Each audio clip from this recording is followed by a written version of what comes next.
There was a time in American history when whole neighborhoods, whole areas of cities were named after the ethnic group that had decided to move in there. This, for instance, is Germantown. It's an area of St. Louis that saw a huge influx of German immigrants in the 1840s. It was named after them. Germantown was later renamed Baden. But still, even by then, it was this tiny place in St. Louis, population of about 400 people. The whole neighborhood consisted of 11 stores, 3 wagon shops, 4 schools, and 4 churches.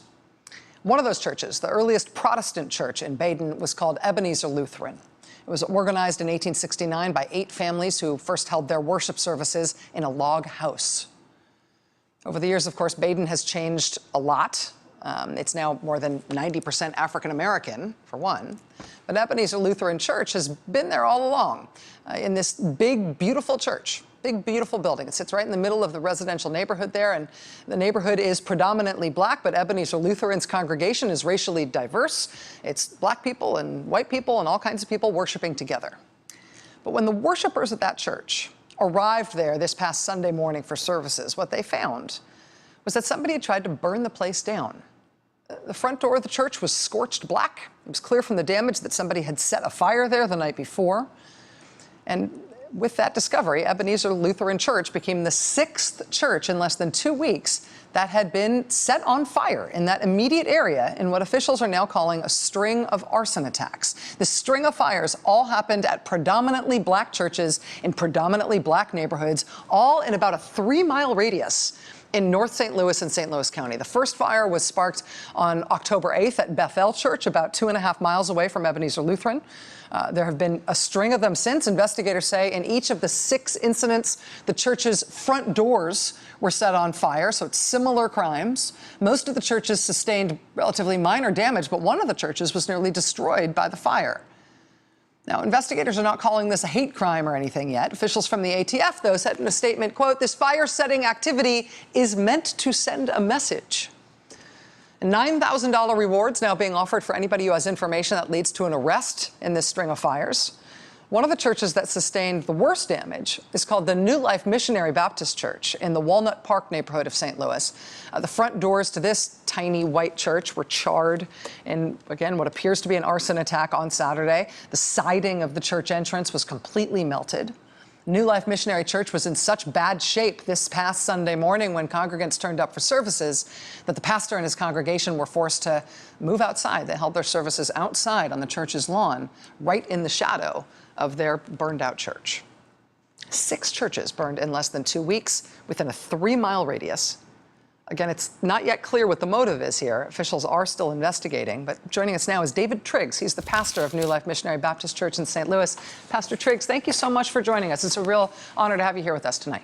Thank you for having me, Rachel. So when you got the call this weekend that the church had been damaged by fire, what went through your mind? What did you find in terms of the extent of damage when you got there?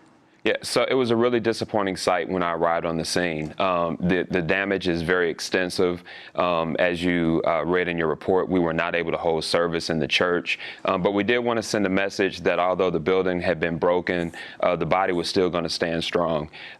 We will not be able to use the church again the way that we used to use it, but we are moving forward with high spirits and high hopes that we will be able to rebuild. Have you found alternate accommodations? Are you going to continue to hold services in some ad hoc way until you can come up with some alternative or until the repairs can be done? Oh, absolutely. We've gotten tremendous support from the neighborhood. Companies like Better Family Life, we've been partnering with several other pastors in the area. The Red Cross may be helping us out with tents in case of the weather conditions this coming Sunday. But we do still plan on having service outside. We have to send a consistent message that we're going to continue to stand and that our voice is not going to be silenced and that we're not going to hide in fear. One of the reasons that this is a national story and that we're talking about it here in national news, that the ATF is involved and all these federal agencies are involved, is because church burnings happen, burnings of commercial buildings, all sorts of things happen. Sometimes it feels like there's more of a string than usual.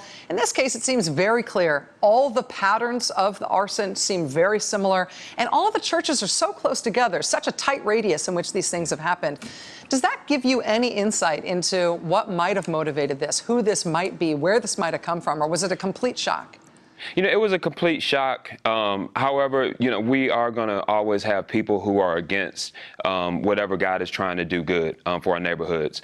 This person obviously was someone who was spiritually sick, and I believe that this person may have once upon a time been injured or hurt by the church. I'm not sure what his history is or this person's history is.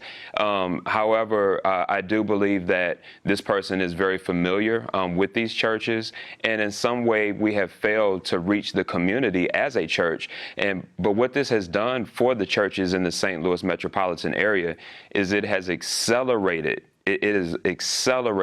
the need for us to become united, to come together, to put our differences aside by denomination, by tradition, by race, color, nationality, and come together united, making one sound through one spirit. Pastor David Triggs from New Life Missionary Baptist Church in St. Louis. It's inspiring to hear you be so positive and constructive after what you've been through. Good luck to you and your congregation. Thank you. Thank you. All right. What you need to know for tomorrow's big event on Capitol Hill, which is going to be a big event here on MSNBC. Stay with us. That's next.